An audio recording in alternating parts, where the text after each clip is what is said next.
If you want to learn how to get better in Naruto Ultimate Ninja Storm 4, there are a lot of ways to practice and become your friend's nightmare when facing them. On this video, we're gonna take a look at the basic mechanics and strategies for any player that is just getting started. This way, learning the most effective way to beat your opponents. Stay tuned, cause we have here 10 tips and tricks to get better in Naruto Storm 4.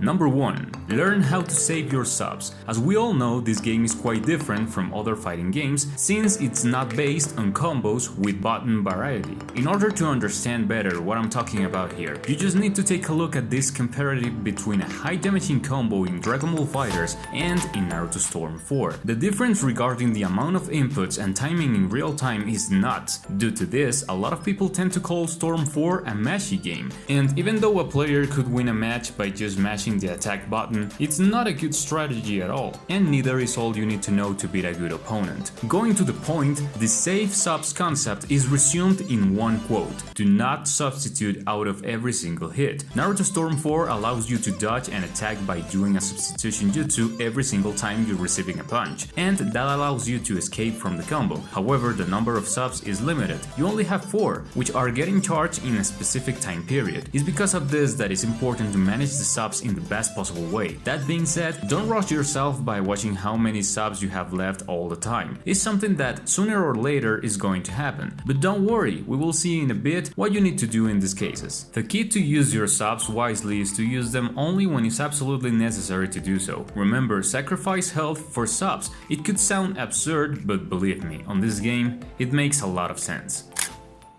Number 2. Jump. Just jump a lot. If you happen to watch competitive matches or tournaments, if you watch carefully, you will notice the majority of players are jumping frequently. Well, this is not coincidence. By just jumping during the match brings a lot of counter opportunities and guard saving. Let's begin step by step.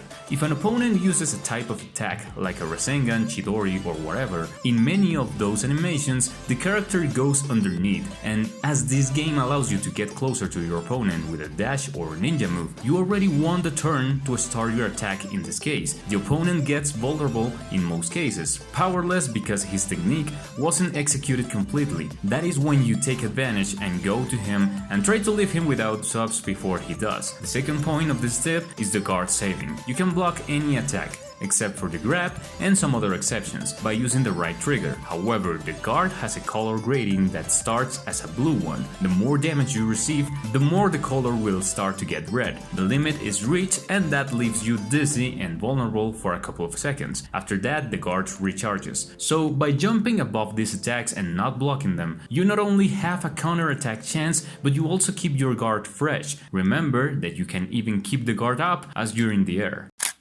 Number 3. Learn how to dodge. This point is directly linked to the previous one. If you use the default game settings, you already know that you can do a dash with the right trigger at the same time you're moving around. Well, instead of pressing the jumping button twice a side, this is a more simple option. This is an important mechanic to learn, since similar to the jump, it helps you to safeguard units, and it makes the gameplay look much more clean. You can achieve this with practice. Just remember that some jutsus have tracking properties, so you will have to dodge in a much more wide range in order to avoid it. Don't abuse of this mechanic, because if an opponent notices that you are constantly dodging everything, he can chakra dash in the middle of the dodge animation and catch you very easily.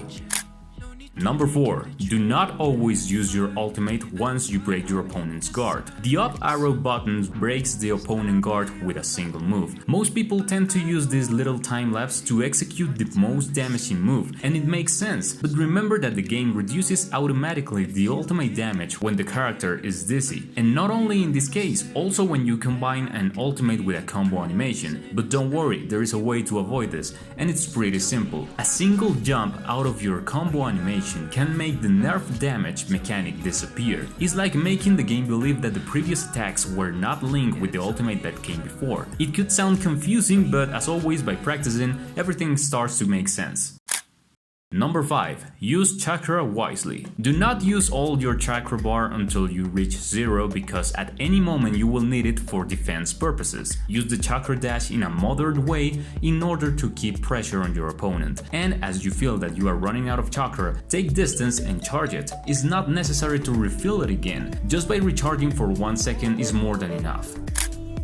Number 6. Keep the pressure with your teammates. A very good way of saving Chakra and keep the pressure as well are the leader switches. This happens when you are comboing your opponent and he uses a sub. He will reappear behind you, but when that happens, move your right analog in the direction the opponent appeared. This way the character will arrive with a powerful push that will take your opponent off guard, benefiting your combo opportunities. With just this move, you achieved 3 things: deal more damage, saving Chakra, and taking subs out of your opponent. In order to make this work, you will technically have to guess the exact moment that the opponent is going to sub. If you do it too early or too late, he can react just in time. Number 7. Do not use both assist attacks at the same time. This is simple. The assists must be anchor points. Each one of them recharges after a certain amount of time. That's why if you use both at the same time and then the opponent catches you without subs, there will not be a human power that saves you from the beat up you're about to take. Please, just don't do it. Number 8. Learn how to deal with awakenings. A lot of people get frustrated when someone uses an awakening because they just don't know how to escape from them. In this case, we need to know that offense is the best defense. Well, it's impressive when you realize how many people doesn't know their character's moveset when they enter awakening mode. They believe they just have to mash circle and they are going to deal a lot of damage. That is when you are going to take advantage, especially with Giant's awakenings. Due to this emotional rush, the opponent just starts to attack without having in mind the factors that he has in favor or not. You will use that moment to hit him. Yeah, that's right. Just use the attack button and it will take him off guard. He should be the one attacking, right? So what is going on? But essentially, a big opponent is an easier target. And if you feel like it, you can use the counter to repel your opponent and use the ultimate jutsu at that exact moment. They will be too busy watching their spectacular awakening moves to notice what you're doing. But remember, not all players use awakenings like this option is not always going to work. Number 9. Choose your teammate's type of assist correctly. There are a ton of assist types, but I don't want to keep you guys here all day, so I will recommend the ones with the best effect in combat. The ultimate jutsu substitution, the rebound assist, and the obstruction assist. This is the most broken one. Before we go with the last tip, here we have some additional facts that could be useful.